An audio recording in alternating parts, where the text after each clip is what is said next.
Assalamualaikum warahmatullahi wabarakatuh. Perkenalkan, saya Zawa Aulia Ramadhani dengan NIM B1A122076 dari Fakultas Ekonomi dan Bisnis jurusan Ekonomi Pembangunan. Adanya saya di sini untuk membuat tugas pendidikan agama Islam yang diberikan oleh Dr. Lasenso SAGMH. Puji syukur kita panjatkan kehadiran Allah Subhanahu wa taala yang telah memberikan kesempatan untuk saya agar bisa membawakan materi yang berjudul Hukum Kesenian dalam Islam. Baik, langsung saja. Islam merupakan agama universal dan internal yang serta sempurna yang diturunkan oleh Allah guna memberikan petunjuk dan rahmat bagi umat manusia untuk menjalankan fungsinya dalam kehidupan guna memperoleh kebahagiaan hidup dan di dunia dan di akhirat.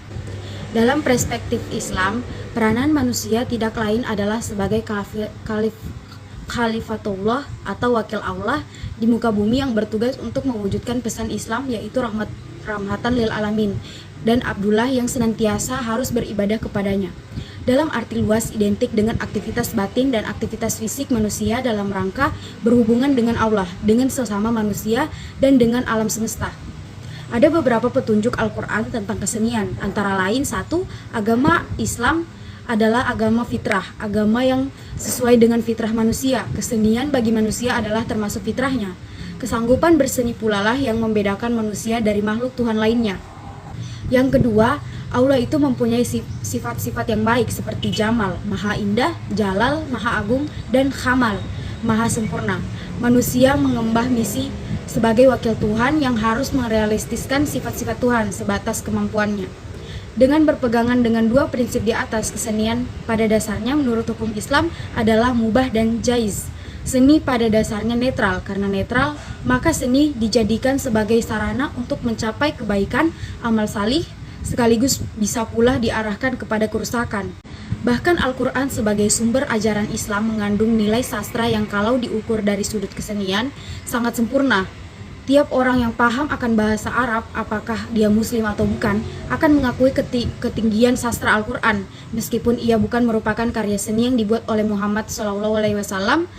Namun, seandainya kita menyebut Allah sebagai pencipta seni, maka Al-Quran adalah karya seni pertama dalam Islam yang merupakan standar keindahan bagi seni umat Islam. Al-Quran telah menentang para pendengarnya, orang-orang Arab, dengan ketinggian sastra mereka untuk menghasilkan sesuatu yang serupa dengan Al-Quran, tetapi tidak ada seorang pun yang mampu menandingi Al-Quran. Petunjuk-petunjuk inilah yang memberi inspirasi umat Islam untuk mengembangkan kesenian sejak masa Nabi hingga sekarang. Kesenian banyak dikembangkan oleh umat Islam antara lain seperti seni tilawah, Al-Quran, arsitektur suci, kaligrafi, seni musik, seni drama yang dalam tradisi syariah dikenal dengan tazkiyah. Etika berkesenian dalam Islam merupakan agama tauhid, dalam arti bahwa tauhid merupakan intisari dari ajaran Islam, yang sekaligus merupakan esensi dari seluruh ajaran Islam. Al-Fukri menyatakan, dapat dipastikan bahwa esensi dari seluruh peradaban Islam adalah Islam, dan esensi dari Islam adalah tauhid. Ini mewujudkan bahwa kesenian dalam Islam harus selaras dan dengan nilai-nilai tauhid. Kalimat tauhid yang paling singkat tetapi memiliki makna yang sangat dalam adalah La ilaha illallah. Inti kalimat ini adalah membebaskan manusia dari ketundukan terhadap selain Allah dan untuk menyembah Allah. Jadi, kesenian harus mencerminkan semangat pembebasan tersebut, bukan sebaliknya. Oleh karena itu, kesenian dalam Islam bukan hanya sekedar mengajarkan moral, tapi harus mengandung moral. Artinya, untuk menyampaikan pesan-pesan moral melalui kesenian harus tetap dalam koridor moral. Ada beberapa moral yang harus dipegang dalam kesenian menurut Islam, yaitu yang pertama, dilarang melukis lukisan yang bersifat pornografi serta melukis serta hal-hal yang bernyawa. 2. Dilarang menciptakan hikayat yang menceritakan dewa-dewa, kebiasaan pengarang yang mengkritik Tuhan. 3. Dilarang menyanyikan lagu-lagu yang berisikan kata-kata yang tidak sopan atau cabul. 4. Dilarang memainkan musik yang merangsang kepada gerakan-gerakan sensual. 5. Dilarang berpeluk-pelukan antara laki-laki dan perempuan atas nama tarian. 6. Dilarang menampilkan drama dan film yang melukiskan kekerasan, kebencian, dan kekejaman. 7. Dilarang memakai pakaian yang memamerkan aurat. Dengan demikian, segala bentuk kesenian di atas dilarang oleh Islam. Islam memiliki konsep kesenian yang sesuai dengan naluri manusia, yang mengarah kepada keselamatan dan kesenangan. Islam diturunkan untuk menuntun dan memberi petunjuk kepada manusia bagaimana mewujudkan salam di dunia dan di akhirat. Kesenian adalah jawaban terhadap fitrah manusia yang menurunkan ketenangan itu. Oleh karena itu, kesenian halal hukumnya. Bahkan ada perkara-perkara tertentu perlu digalakkan. Seni itu wajib mengandung moral, sehingga kesenangan yang diusahakan tidak menyengsarakan. Seni tidak boleh melewati batas, ia harus takluk kepada agama. Dui tunggal antara seni dan agama dapat ditemukan dalam filsafat surga. Beberapa hal yang hingga kini masih sering diperselisihkan hukumnya adalah musik dan lukisan. Dalam hadis yang diriwayatkan oleh Bukhari, disebutkan bahwa kelak akan ada umatku yang menghalalkan zina, khamar, dan alat-alat musik. Dalam Al-Quran surat Luqman ayat 6 disebutkan, dan di antara manusia ada orang yang mempergunakan perkataan yang tidak berguna untuk menyesatkan manusia dari jalan Allah adalah nyanyian.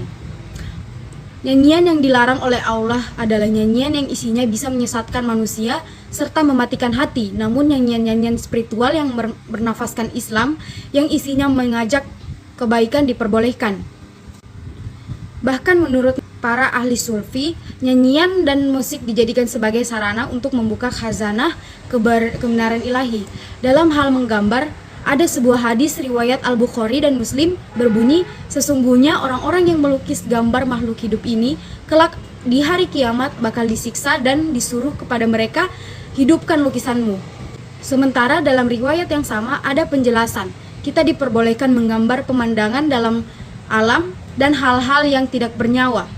Larangan menggambar dalam hadis yang diriwayatkan oleh Al-Bukhari dan Muslim tersebut adalah larangan yang menggambarkan hal-hal yang bernyawa, tetapi menggambar pemandangan alam dan objek-objek lain yang tidak bernyawa diperbolehkan.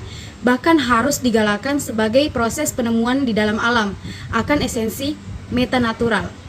Karya seni yang menunjukkan syarat-syarat estetik menurut penilaian Islam merupakan karya ibadah, pengabdian apabila bercirikan ikhlas sebagai titik tolak, mardahtillah sebagai tujuan, dan amal salih sebagai garis amal. Sekian materi dari saya, lebih dan kurangnya mohon dimaafkan. Wabillahi taufiq wal hidayah. Wassalamualaikum warahmatullahi wabarakatuh.